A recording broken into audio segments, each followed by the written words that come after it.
Happy Thursday, everybody, and welcome to Mystical Awakenings with Deb and RJ, and welcome to KGRA, the coolest place out there. Hello, everybody. Yes. So we are super excited tonight to link with our guest. She's somebody that we follow and have a lot in common with. And this is really the first time that we've been able to talk with her as well. And definitely the first time we've had her on the show. So I think RJ is going to do a little. And to welcome her here, because she is from the land of down under, I just want to make her feel welcome here.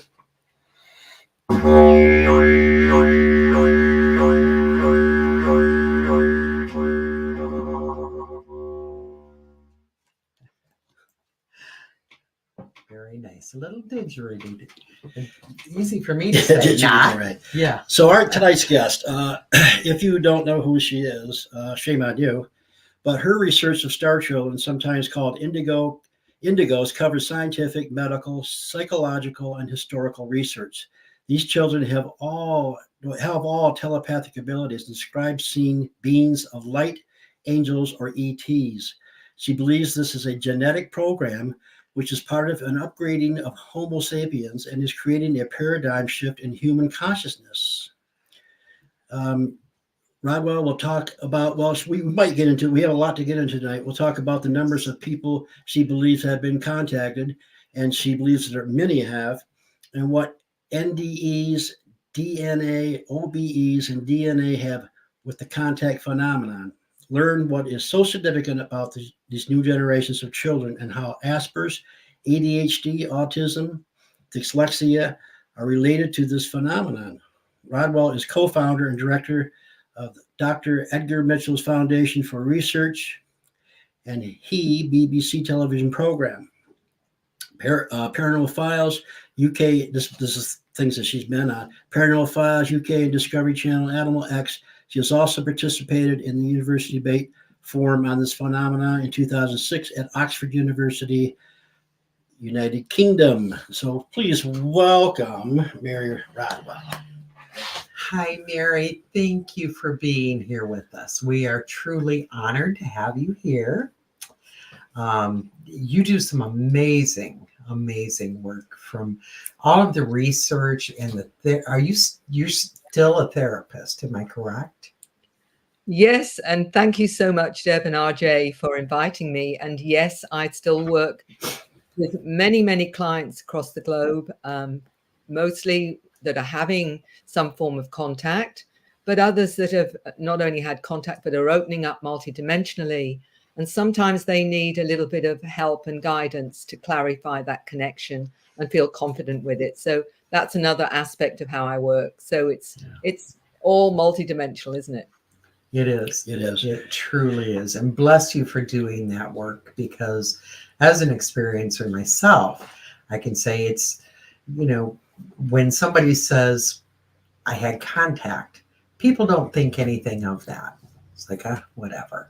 But it truly changes your life and it rocks your world in sometimes not the best ways. So, having someone like you to say you're not crazy is everything, or to say, I believe you. So I think that, yeah, I mean, Deb, you've made a very significant point. And I think that's probably the primary role of someone like myself as a researcher, but as a therapist, is to honor the person's personal experience, a certain honors all realities. What I mean by that is, just because it's not your experience doesn't mean it's not real. It just means it's not your experience at that time, or whatever. And I think that we've been programmed so really dramatically and profoundly into a belief that nothing outside our five senses is real. And that comes through education, all these other different ways that they do that. And I find with those that are even experiencing all these things, seeing spirits, seeing lords of light, seeing light beings, all these other different intelligences, still question their reality, even though it's right in front of them, simply because of what they've been taught is not real. And all that does is end up with denial and confusion. And often people, really are, bewildered and feel very outside of normal, normality because of it, when in fact it's actually normal. It's just Yeah. we're Yeah. told it's not. Yeah. Now, I'm going to be a little selfish here, and not that it's important. A lot of interviews people want to know how it all started, but you know what? I'm encouraging everybody to go watch everything this lady's done, all her interviews, and she'll tell you, like most of us, she went through life and was awakened. And her story, what I think is really important, is that what you do when you are awakened, and you're a good example of, following through and helping people and doing what you can with it. So I encourage everybody to go look at all her interviews and everything. And her story is just as important as everybody else's, but I'm selfish and I want to talk about a lot of other stuff. So, and your books. Yeah, your books. We want people to find and read your books. Yeah. Because they are so enlightening and will definitely help people. Anything that you would like to bring up, Mary, about how you got into this or what your push was, please feel free. I think that I was very blessed in the sense, like all of us, we're connecting the dots through our lives, through our experiences, aren't we? And I mean, I was very much, I was a professional nurse, registered nurse and midwife to begin with. So I was very much in what I call the 3D paradigm in terms of healing and what have you.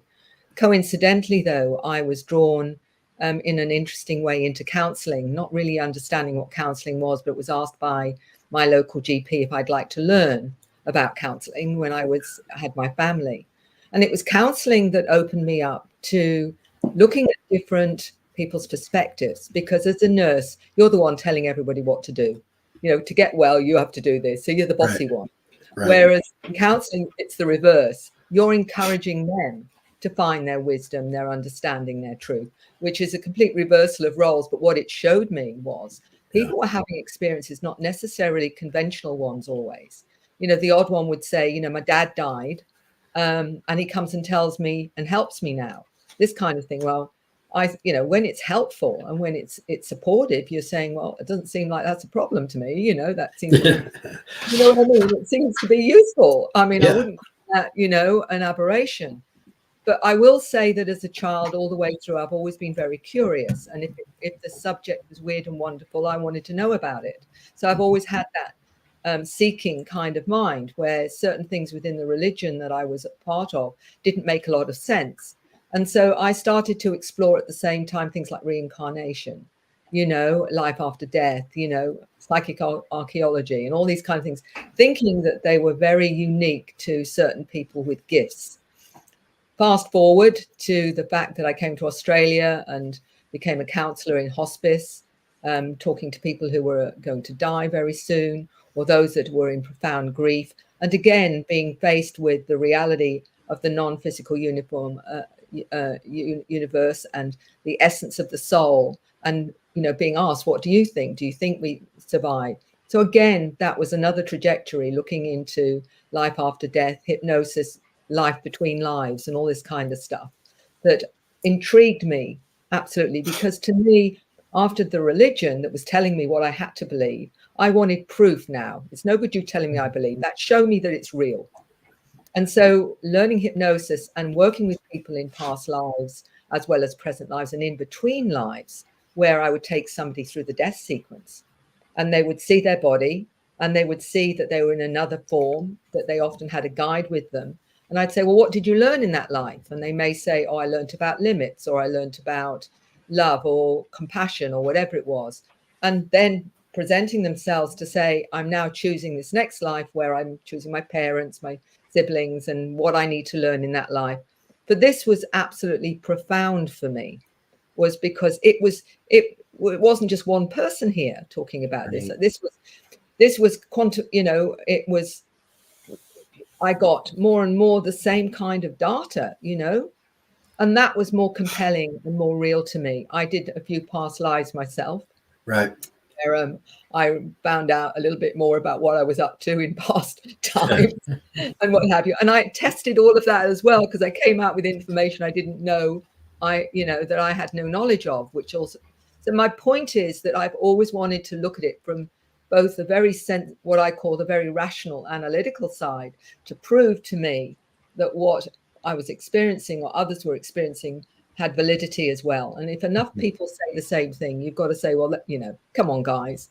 And that was what happened with this whole thing to do with contact. Right. The very first guy that came to me synchronously, I just read a book on Dr. John Mack abductions, this Harvard psychiatrist that said it was real, communion with Whitley Strieber. So I'd had that. And then the first person that came to me said to me, Mary, I've heard you're open-minded. For this, there's no support groups. For this, they just think you're crazy. And proceeded to tell me about shaved areas on his leg, going up on craft, his partner having experiences, the children having experiences, the relatives thinking there were demons in the house. Could I help? And that really was the catalyst, because I'd already read these books, which were giving it confirmation. I just didn't realize how commonplace it was. Right. And 3,500 plus individuals, families and children down the track globally, I know how common it is. And probably that's just the tip of the iceberg, which I suspect it is, that this is a global phenomena, and many millions, potentially billions of people are having this experience, but don't know what it is they're experiencing, or haven't known, or think they're crazy. Before I forget, we both have a significant past life in Australia. Yes, we do. We'll talk to you about sometime, maybe. Yes. Okay. Yeah. Okay. Well, that I think is wonderful confirmation when you read, Journey of Souls and all these, by Dr. Michael Newton, and all the, the Newton Institute have done thousands of people with different belief systems, different perspectives, and different understanding cultures, and yet they're coming out with the same data time and time and time and time again. I mean, how much validation do you want to know that? Exactly.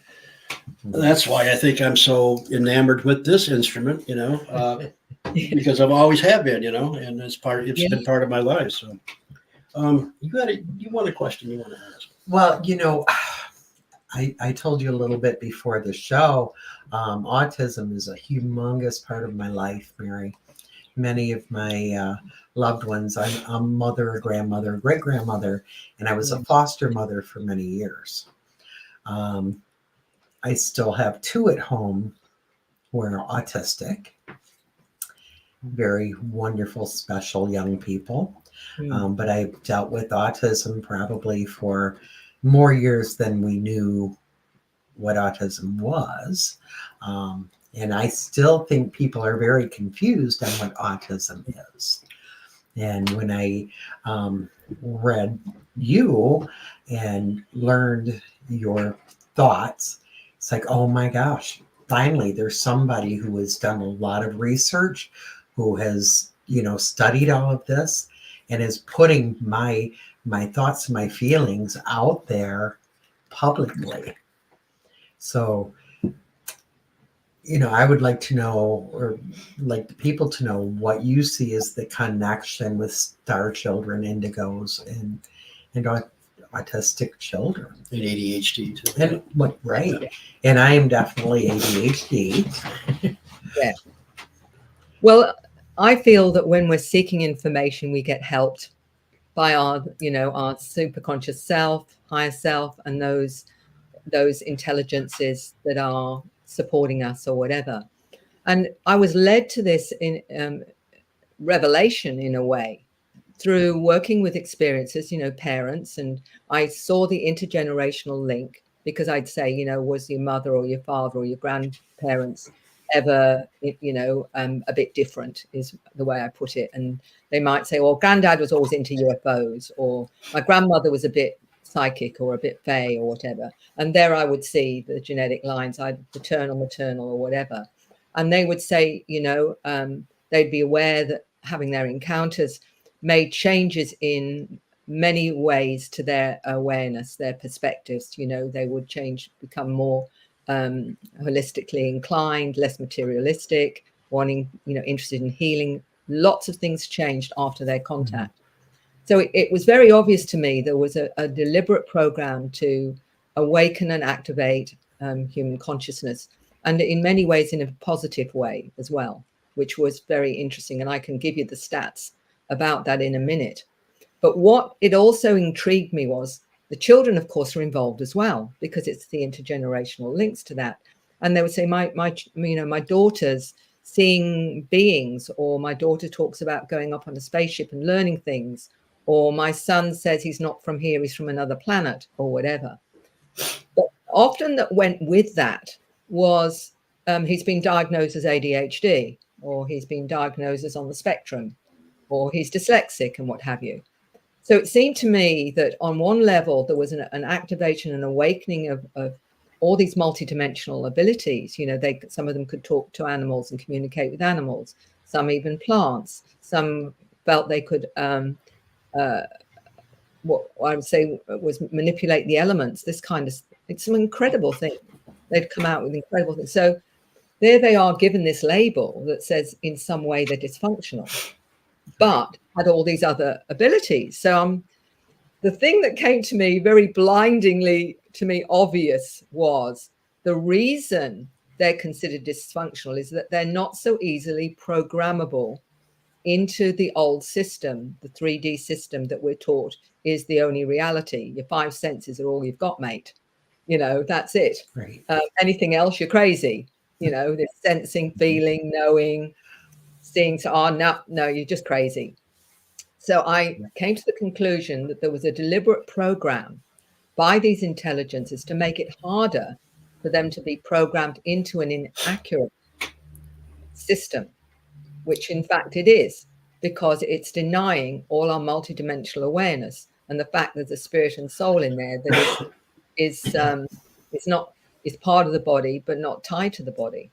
Mm-hmm. And that's all still being denied, often still in psychology in mainstream. As we know, you go and one of the first questions they ask if you're having something going on is, do you hear voices? Right. Because that's a definite, you're hearing voice, definitely something wrong with you. It's one of those standard questions. The GP asks it, are you hearing voices? You have to be very careful saying, no, I'm not. Right. What are you talking about? Because the whole, and I'm simplifying it, I'm pretty sure, but what I'm saying is I think that these so-called dysfunctions or labels are actually just a new form of human that is not so easily programmable. Yeah. What do they do with ADHD? They medicate them to slow them down so they can then be programmed. That's what it's doing. Because the ADHD will say, I remember Neil in a wonderful gentleman in Hong Kong who wrote Close Encounters of the ADHD Kind. And he said as a child, he used to see a multidimensional reality always more than anybody else. And he has retranslated his experiences, always dialed into higher dimensions, because that's what I think an ADHD really is. They're operating on a higher frequency. But because they can't be programmed so easily, because their concentration is not the same, because they're multidimensional, that's considered a problem, a fault. Well, it's only a problem if you want to keep them in 3D. But the new humans are not meant to be in 3D. They're meant to operate multidimensionally. And what we're doing actually is we're shutting them down. But what I had to do with the new human, the book itself, was to give not only my sense of what that might be going on, but also what can you do about it?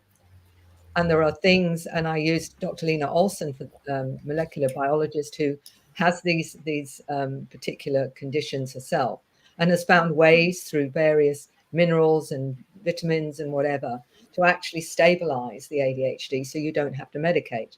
So I was looking at solutions as well as how can you help someone rather than shut them down? How could you help them? And with autism, there's so much that's misunderstood about it. I remember listening to an interview with a young woman who was autistic. And I remember the question was that she was asked was, why don't you look in people's eyes? Why don't you do that? Because what is the problem? And she said, if I look in someone's eyes, I get 10,000 images all in one go, and I can't handle it. Right. So what we've got there is someone that's operating on a hugely fast speed of consciousness.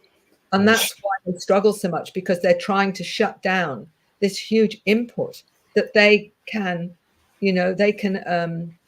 absorb, but it knocks them sideways. So what do you do about that? So what I'm saying is we need to find out from them, how does it work for you and how can we help? The Asperger's is a really great one because they're highly intelligent.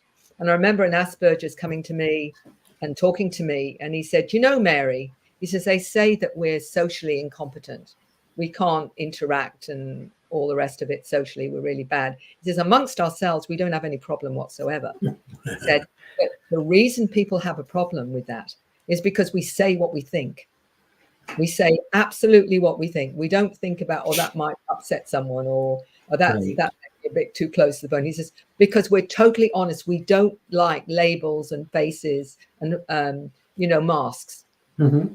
Exactly. We operate from, well, we need that.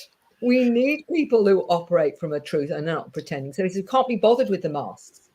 That's why they call us socially inept, because we just say what we think. Isn't that telling us we should start saying what we think and being honest and truthful?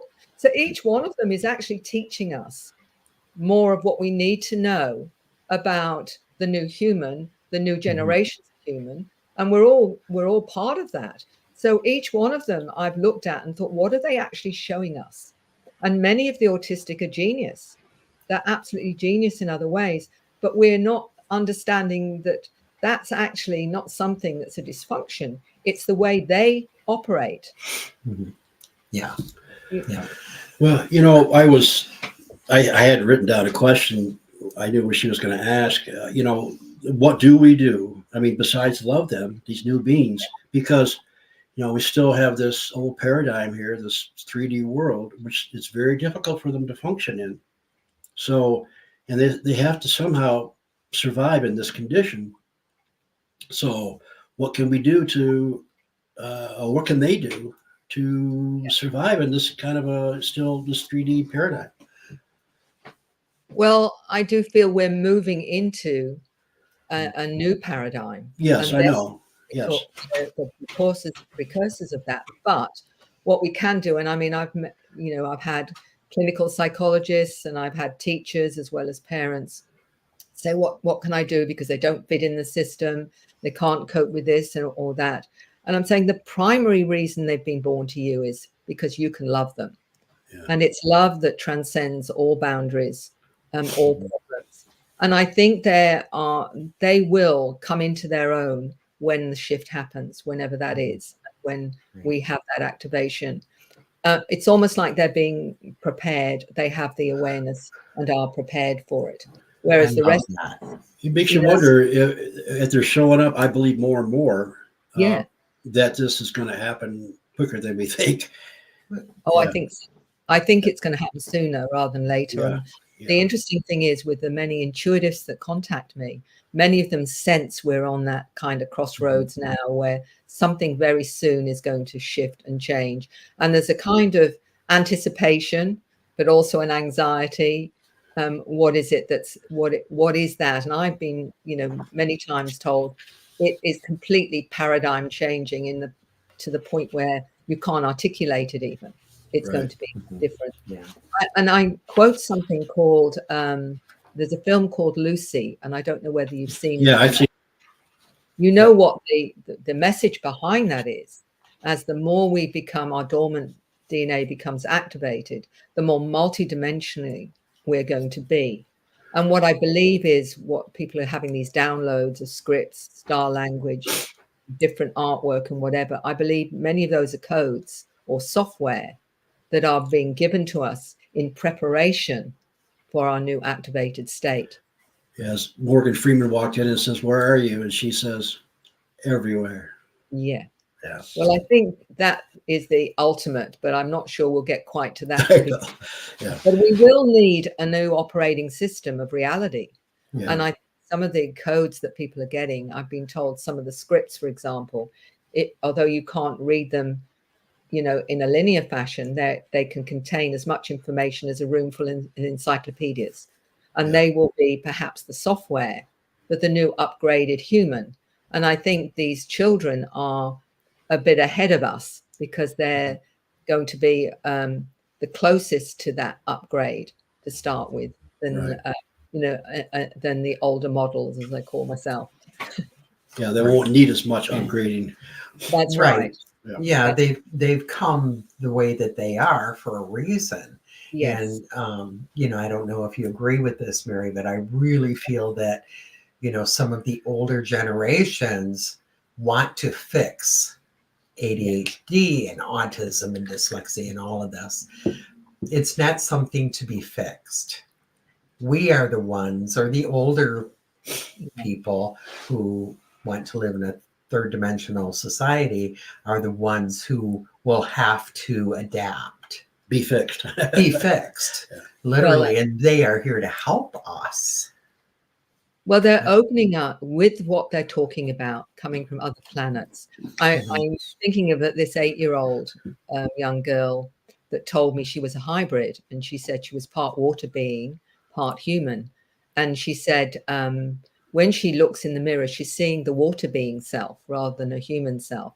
And she said, when I listen to music, she said, I just don't hear the frequencies. She says, I can follow those frequencies to the person themselves that created it and what was behind them creating that frequency in the first place. Wow. So think of the depth of that understanding of an 8-year-old child in terms of music. We haven't even begun to understand exactly what some of them are able to appreciate and what they're here to do. I remember a 10-year-old explaining he came from a planet where he was blue, and he said he's come. It's his first incarnation. He picked a mum that had many incarnations here so she could help him adjust to being human. And he said he was a center seed. So what he meant by that was he connects to the center of the planet, and he's going to help with all the pollution on this planet. That's how he brings in the star languages. He brings in his awareness of going in other dimensions. Some of the kids have said they can see other dimensions. So they, physically can actually see them. We haven't even begun yet to explore the potential and the abilities because we don't even know what to ask. Right. So when I send out the children's questionnaire to a parent that's saying my son or my daughter's saying this, this, and this, and I'm saying, well, ask them about these things. Do they experience this? Do they experience that? And that they are amazed often at what their child has been experiencing that thought everybody experienced it. Like a child who says, I see colors coming out your mouth, Mum, when you're emotional and what have you. I can see the different colors coming out your mouth. She didn't know that other people couldn't see this. Right. And that this was, not quite usual. Right. Yeah. You can't see this? And as somebody who, I've been a medium all my life, when I was young, I didn't realize that other people couldn't see. I just thought I was seeing people. Yes. And exactly. I didn't realize that the rest of my family couldn't see them. My mother could, but she couldn't say anything. She was Catholic, but the others couldn't. So I want to tell a quick story about a young man, and this was about 25 years ago, who was nonverbal and autistic. And he was always being told, sit down, shut up, leave people alone, because he loved to walk up to people and put his hands about 2 feet away from them. And he would mumble colors. Mm. So what that was telling me when he did that to me, and his mother grabbed him and said, stop that, sit down. I said, no, he sees my aura. Yes. Let him do this. And that made him so happy that he was allowed to do that. So, I just want to put out there that even then, some people say, when I talk to some people about this, well, yeah, the higher functioning autistic people are different. That's not necessarily true, is it? No. And you're quite right. I think that first of all, we have to, if we're going on a soul level, there's a wonderful book called A Child of Eternity. And I came across that book many, many years ago. And it's about an autistic child. And to give you a brief synopsis that gave me some clues into what this is all about was the mother thought that her daughter was mentally handicapped, that she wasn't able to understand anything, that she, up to 8 years old, she was convinced of that. But there was a new technique brought in where they were able to get them to use, an autistic child to use the computer to respond and learn things. And her daughter was really good at that. She started it with her daughter. And her daughter started to come out with complete sentences. And ultimately, she was seeing that her daughter was actually highly intelligent, because her daughter would start to respond. And the more she learned, the more she could respond via the computer. That was her way of communicating. Now, what's more interesting than even that was her daughter then out of the blue says, "Mum, you've got to connect to your guides, because your main guide you're not talking to him. You've got to start learning to talk. You've got to meditate, Mum." She's still 10, 8, 9, 10. She's still just opening up to the fact that her daughter's intelligent. So her mother starts to meditate and connect to her guides. And she does so. And her daughter says, "Oh, Sebastian's really grateful that you finally connected to him," and what have you. So she's tapping into all of this. But the thing that I wanted to say about the whole story, there's a lot more in there that's quite fascinating. But she said to her mum, "I chose to be like this." And her mother said, "What do you mean you chose? Why would you choose to be, dysfunctional and autistic? Why would you do that?"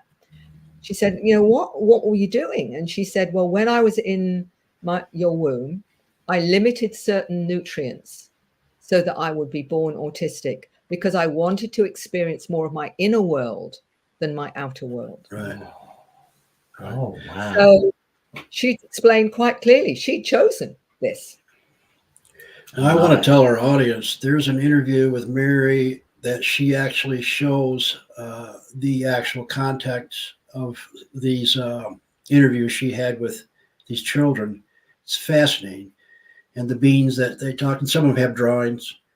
Yeah. So if you get a chance, I can't remember which interview, maybe about a year ago or something like that, or maybe a few months, I don't know. But check it out, you guys, because it's, Mary puts out up on the screen actually these interviews she's had, right? Yes. Yeah, and it's amazing. It's just amazing. So, yeah, you guys get a chance, check that out. I think the thing that is, absolutely clear to me is that we are as souls coming from all the different parts of the universes in different forms. And it's not just physical, it can be interdimensional, extra-dimensional, trans-dimensional beings from our future. I had a young boy of 7 who said he was from our future and he was a grey being, 4 digits and what have you. And he'd come back to this particular, gone back in time to this particular life. So what we're seeing is the more of the complexity of the understanding of the soul and the soul journey. And all of this is part of it, that we, the coming in as starseeds, what they're really saying is we've come from other places in the universe to assist this planet now. And that's what they'll say, whether it's in regression or they have conscious knowledge of it. They've come to this planet with certain skills to assist this planet to evolve.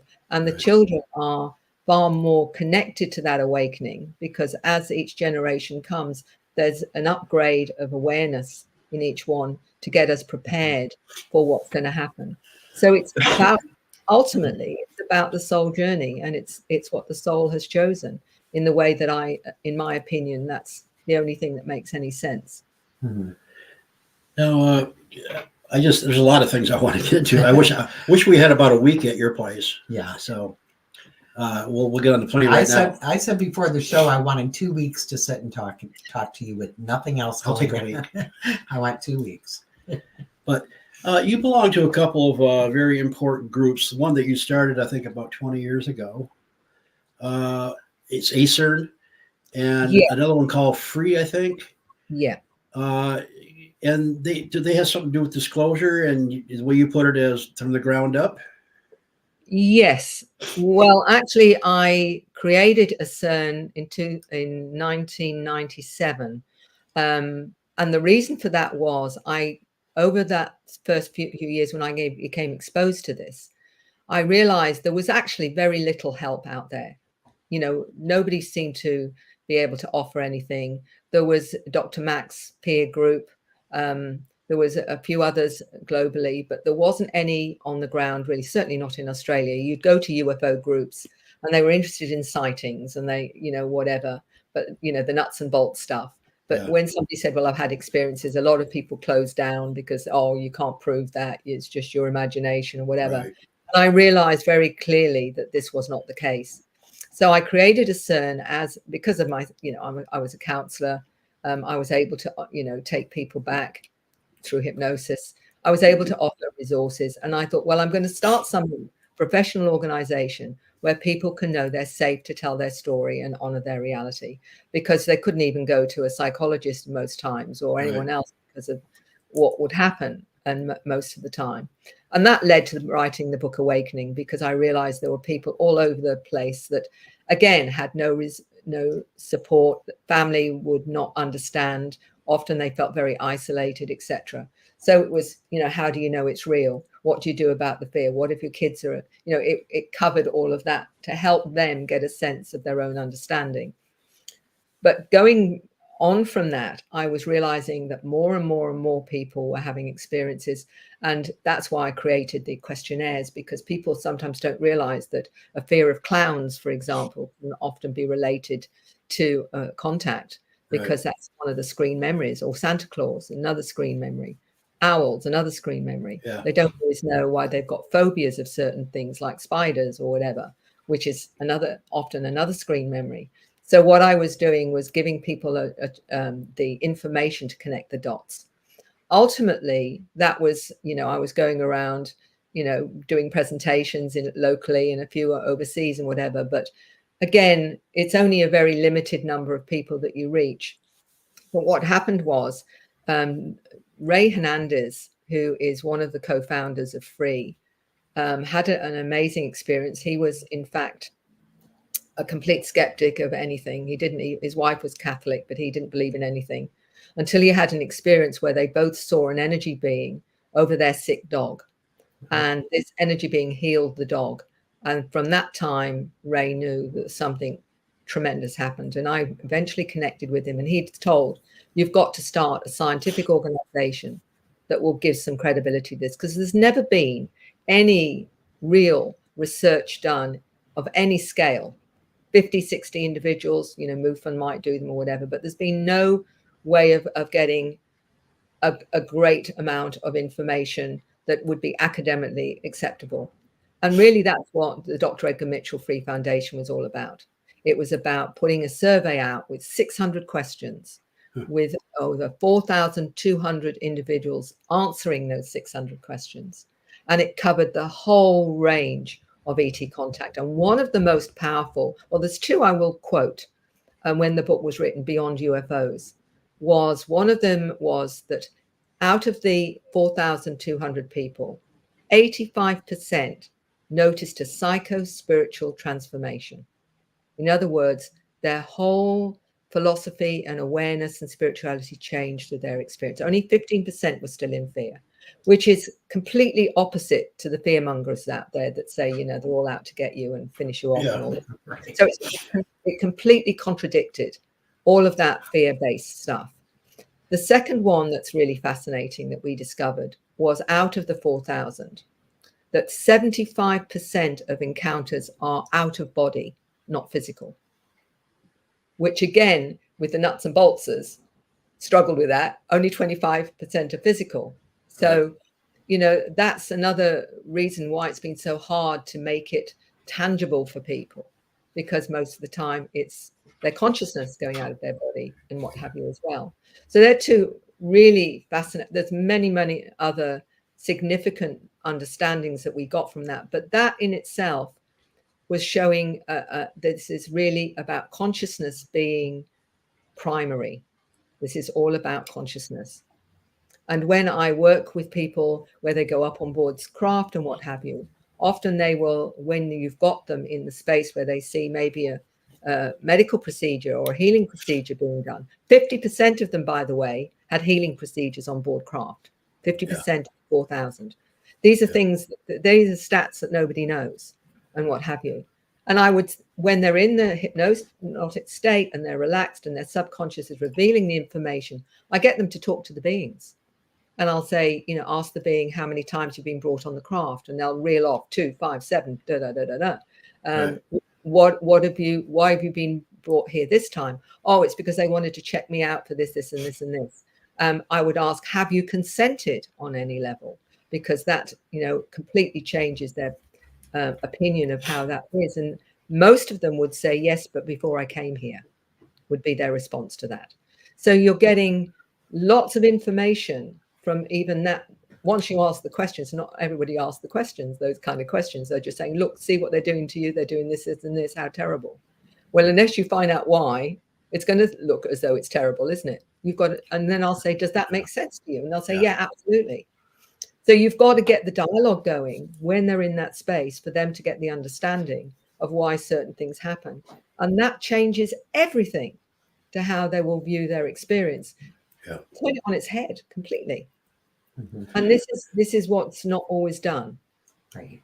Now, I knew you discovered through your regressions and stuff that a lot of these are out of the body experiences, and I think that's because our physical body really can't handle some of these environments, or the trauma of it would be too much. So a lot of it, I think, is out of body experiences, and that's fine. It's still real. It's still happening, and it's still your consciousness and your soul. Well, let me take that one step further. There's been a number of those that have had experiences where they go on board craft, their physical bodies sort of in stasis, and they're inside another form. Like one lady said she was inside a Zeta, a grey body. She said, I'm a scientist and I'm working as a scientist on board craft. That's what I do when I come up here. So I said, so where's your physical body? And she pointed to where it was, where she could see it. I said, so how do you get back to your physical body? And she described this ball of light leaving the Zeta body and transferring over back to her human body and reanimating it. And that was the same thing an 8-year-old told me when he said that the mantis beings were his ancestors and his family. And he said, sometimes when I go on board craft, I evaporate, he called it, into his his mantis body, into the mantis body, and leaves it again, obviously, and comes back. He called it evaporation because that's an 8-year-old's description. Right. These are just 2 examples of people who say, when I'm on board craft, I'm piloting a spacecraft. Well, they may very well be doing exactly that, but not necessarily in their physical body. Yeah. Right. And do you feel that physical healing on a body can still be done when the physical body is not taken? Yeah, and one of them was really interesting, where I did a regression with a lady, and she explained to me she was on board craft, and they'd taken her consciousness and put it somewhere else so they could work on the brain and the physical body. Right. So this is just, we know so little, and it's just, you can't make judgments, because unless you know enough about something, you can't make a judgment on it. And this is what I would say to everyone. We don't know what we don't know. Right. And the more we think we know, the more we realize we don't know. We do a podcast. We started, I don't know, we've done 40 of them. What's called the Voices of Contact, where Mary Bassett, she's the founder of it. She's a regressionist for MUFON. But people allow her to play their recordings back, because we're all experiences, the panel. It's fascinating to see the patterns and similar things that are going on with these people, and the out-of-body experiences. But like you said, they it's like they're there physically, but there's somebody else. And some of them, are, like you said, are actually other beings. Yeah, it's amazing. So we're blessed to be a part of that too, because we're finding out that this is not so uncommon, and people are having similar experiences. Right. You learn so much through other people's regressions, and most of the time they're not shared. People like you, Mary bless you, share some of that. But as you know, the third dimensional folks would say, oh, that doesn't happen. That's not real. That's not even going on. So we, doing the show, it does get out there publicly. So we're hoping to do, you started in 2010 when you wrote Awakening. We would love to have you as a guest on that show to do, by all means. To hear the recordings if you have time. We'll talk about that later. But so yeah, it's very interesting. And I don't know how many you call them regressions or sessions, whatever. You've probably done what, hundreds and hundreds, right? Many hundreds Yes. of regressions. And some people are very kindly allow me to share their story, Right? Especially if it's a new angle that I haven't come across that may in fact help people. The main thing is that I say to them is doesn't matter if you're totally anonymous. We can make up names or whatever, and we can say South America, or we can just say the country, and no one's ever going to know in a million years it's you. Right. What's important is the data. The information is what's important, because that will be something that somebody listening to that will connect to and say, oh, somebody else who's had that experience. Thank goodness it's not just me. And that's been my primary reason for putting this out there is, with all the patterns of experience, because people think it's just them. I remember a very heartbreaking story of a 60-year-old Australian man who rang me up, and he was very upset because he said, nobody will understand what I've experienced. All these different things that have gone on for me in my life, and I felt totally isolated. So I sent him the questionnaire and said, well, how about you fill the questionnaire in that I've got? He got back to me literally within 24 hours, and he was in tears. Yeah. He said, how do you know about my life? Was what he said. Right. How do you know about my life? Because it was all there in the questionnaire. Yeah. He thought it was just him. Yeah. And this is why I do what I do, because if I can put information out there that will, if it's just one person that's hearing that makes sense to, that gives them enough information to go on. I mean, I've had lots of weird synchronicities. I remember once I was doing a local radio station, and I had a phone call afterwards saying that the mother phoned me and said her son was asleep and his alarm went off, and this radio station came up, and I was talking about experiences. So as he woke up, he was listening to this apparently, and he said to his mum, that lady's talking about my experiences. Right.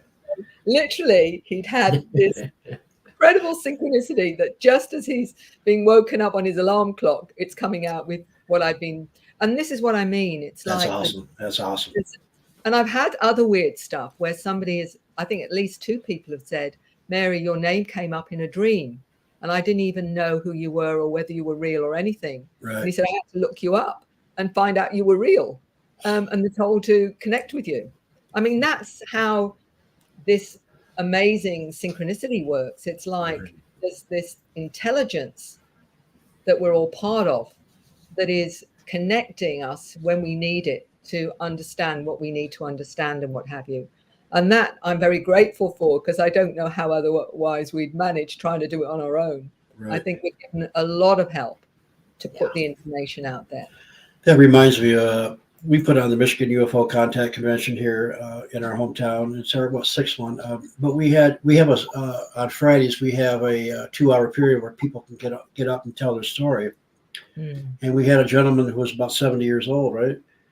And he was in tears almost and unable. He says, "I've never told anybody this," but he felt comfortable, and he was telling his story. And that's to see that, and have people think that he's not crazy, and to think that he's held this in for all those years to get it out is fantastic. And sadly, I'm sure that has to affect many people's mental health.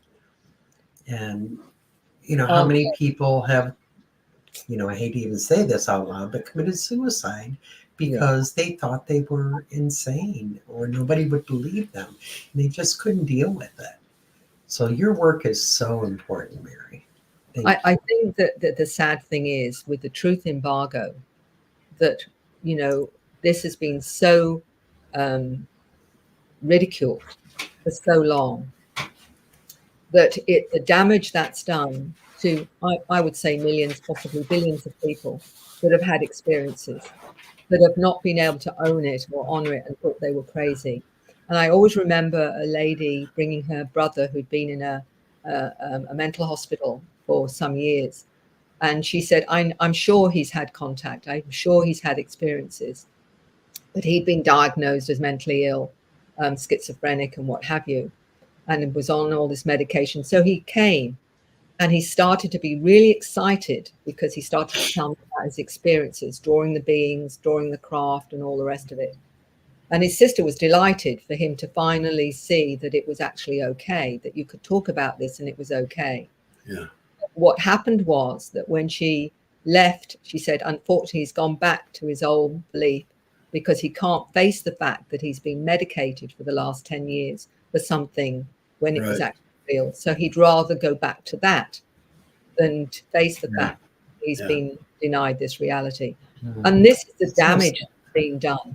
This is the damage. And that's why I think more than anything else, I'm so passionate at getting the information out, because people need to know they're okay and that they're not crazy, and that, you know, they need to understand that, in fact, all that's going on is that they're more multidimensionally awake than others. And that's a good thing, not an Absolutely. And I have to apologize, but we're down to 2 minutes, and I knew this would go by too fast, as it always does. But where can people find your books and get a hold of you? Right. Well, you just need to Google me, Mary Rodwell. CERN is up there as well. I'm on Facebook. So, you know, there's plenty of information out there. The books are available, obviously, internationally. If they're in Australia, they can actually write to me directly and I can send them out a signed copy if that's what they want. So all very. Thank you so much. Yes, you've been a true blessing. Continue your work, Mary. You are a gem, and we love you and hope to see you again. Thank you for being on. Oh, thank you both. It's been an absolute pleasure. Yes, take care. Thank you. And to all of our listeners, have a fantastic week. And until we meet again, may all of your awakenings be mystical.